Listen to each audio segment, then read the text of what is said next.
Recall that classifiers train the model to predict a category. Let's say we're data scientist superheroes on Captain Verisant's team. Captain Verisant has asked us to do our best to predict whether a doomsday incident will occur. He's also let us know that he's not doing anything to predict the doomsday incident other than randomly patrolling a wide area in case he's needed. So let's begin with the first two steps to an analysis. The first is to define the problem, and that's to predict whether a doomsday incident will occur. The second is to identify the type of analysis. Well, if the question is, will a doomsday incident occur, the answer is either yes or no. We're going to predict a category. That immediately indicates that this is a classification analysis. Let's do it. In this demonstration, I'll prepare data for a classification analysis using data provided by Captain Verisant.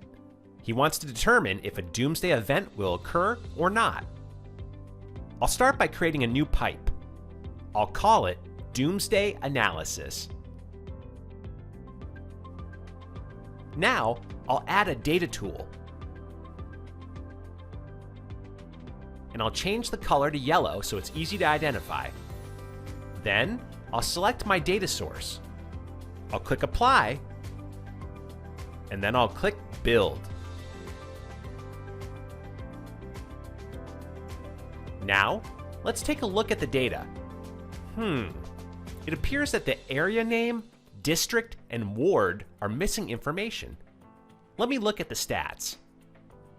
From the stats, I can see that area name is missing 10% of the data, while district and ward are missing 5% of the data. I think there's enough information in these columns to keep them in my analysis. Let's keep going. I'll switch back to the table view, and I'll examine the doomsday evidence collected column. Let me use the filter to see the values. My values range from 0 to 4, and I'm in preview mode, so I'm only viewing the first 100 rows of my data. I know I have 6,000 rows of data. Let me change the row viewer to last built, which views the first 1,000 rows. Now, let's see the values. Now I can see that my values range from 0 to 21. I change my view back to preview. Clearly, 21 numerical values for doomsday evidence collected doesn't help my classifier analysis. I need a categorical column to answer the yes or no question, will a doomsday event occur or not? I don't have one, so I'll create one. We decide we need to interview Captain Verisant for more information. He lets us know that if there's at least 2 pieces of doomsday evidence collected, then a doomsday event is more likely to occur. We decide to create a new column using a formula that will assign true if there are 2 or more pieces of evidence, and false if there is 0 or only 1 piece of evidence. This new column will be called Doomsday Likely to Occur. True will answer the question as yes, and false will answer the question as no. Now, I'll add a new categorical column that will let me perform a classification analysis on the data. I'll use the formula tool to assign true and false categories. I'll start by adding a formula tool, and I'll change the tool name to Doomsday True False. I'll call my new column Doomsday Event Likely to Occur. And now, I'll build my formula. Recall that Captain Verisant says that if there's at least 2 pieces of doomsday evidence, then a doomsday event is likely to happen. So my formula needs to reflect that. I'll click Columns and select Doomsday Evidence Collected.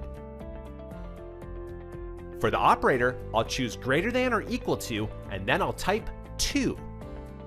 Symon will interpret this formula and assign true in the new column if the formula applies.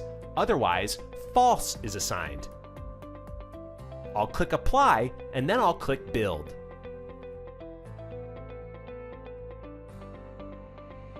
Let's look at the data.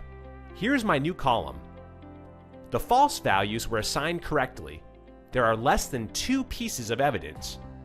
Let me page through. And there's a true value, and it also was assigned correctly because there are 3 pieces of evidence. Now, my data is in a format to perform a classification analysis. And that's it for now. You saw an example of preparing data for a classification analysis. There's more to do, so let's keep going.